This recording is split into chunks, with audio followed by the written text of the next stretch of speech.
Une jeune fille a senti quelque chose sur ses cheveux. Lorsqu'elle se voit dans le miroir, elle pousse un cri d'horreur. Il y a encore quelques années, le harcèlement scolaire était encore un sujet tabou. Les enfants et les adolescents n'en parlaient pas, qu'ils soient victimes ou harceleurs. Et les parents n'étaient absolument pas au courant que cela pouvait arriver fréquemment. Heureusement, aujourd'hui, de nombreuses campagnes de sensibilisation ont permis de mettre en lumière ce problème. Et les enfants, les parents et les professeurs sont au courant que cela peut arriver et qu'il faut être vigilant. Et pourtant, malgré tous les efforts qui ont été faits ces dernières années pour arrêter le harcèlement scolaire, encore un élève sur 5 est harcelé à l'école. Le harcèlement scolaire peut arriver à n'importe quel âge, dans n'importe quelle classe et dans n'importe quel endroit d'une école, que ce soit la cour de récréation, les couloirs, la cantine ou la salle de classe. Nous allons aujourd'hui voir une jeune fille qui a senti quelque chose sur ses cheveux. Lorsqu'elle s'est vue dans le miroir, elle a poussé un cri d'horreur. Anna Combe était une jeune fille tout ce qu'il y a de plus normal. À 15 ans, elle commençait sa première année de lycée dans un établissement scolaire. Dès les premières semaines, la jeune fille avait décidé de faire de son mieux pour s'impliquer dans la vie de l'école, tout en travaillant sérieusement de sorte à obtenir d'excellents résultats scolaires. Elle s'était par exemple inscrite dans le programme scolaire d'entraînement à l'armée. Elle avait plein de projets pour la suite de sa scolarité et il ne lui restait plus qu'à travailler dur pour obtenir tout ce qu'elle voulait. Anna était discrète. Elle faisait son travail dans son coin et ne cherchait à provoquer personne. Et pourtant, alors qu'elle s'adaptait tout juste à cette nouvelle vie, à ce nouveau rythme, sa vie au lycée a changé en un clin d'œil puisque quelques-uns de ses camarades ont arbitrairement décidé de la prendre pour cible de harcèlement scolaire. Un jour, Anna était en train de parler avec l'une de ses camarades dans le couloir de l'école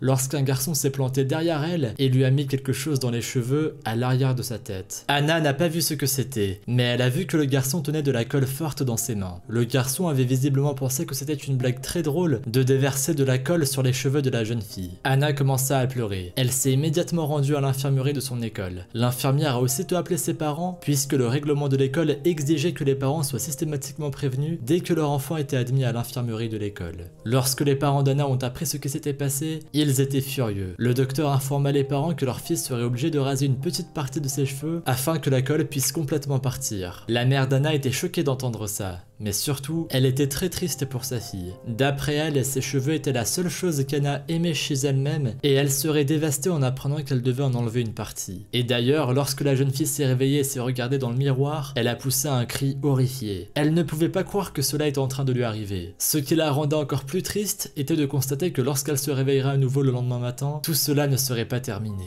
La jeune fille ne pouvait pas s'empêcher de penser que ce qui lui arrivait était injuste. Elle n'avait fait de mal à personne. Elle s'était simplement contentée de travailler à l'école et de rester discrète. Les parents d'Anna étaient eux aussi profondément choqués par cette injustice et ils décidèrent de ne pas laisser le harceleur impuni. La mère d'Anna créa une page Facebook. Et sur cette page, la jeune fille raconta dans les détails ce qui lui était arrivé. Quant au père d'Anna, il demanda à ce que le harceleur soit exclu de l'école même momentanément. La mère du garçon s'est opposée à cette demande, appuyant que son fils n'était qu'un enfant et qu'il n'avait pas pensé aux conséquences de ses actes. De son côté, Anna a raconté l'histoire de son point de vue à des journalistes lors d'une interview. Grâce à cette interview et à la page Facebook, beaucoup de personnes ont voulu aider Anna. Un salon de coiffure local lui a proposé de lui faire une coupe à la mode gratuitement. Anna a accepté avec joie. Elle ne voulait pas laisser gagner son harceleur en perdant sa confiance en elle et elle voulait que sa force d'esprit soit un exemple pour tous les autres adolescents qui devraient endurer la même chose qu'elle.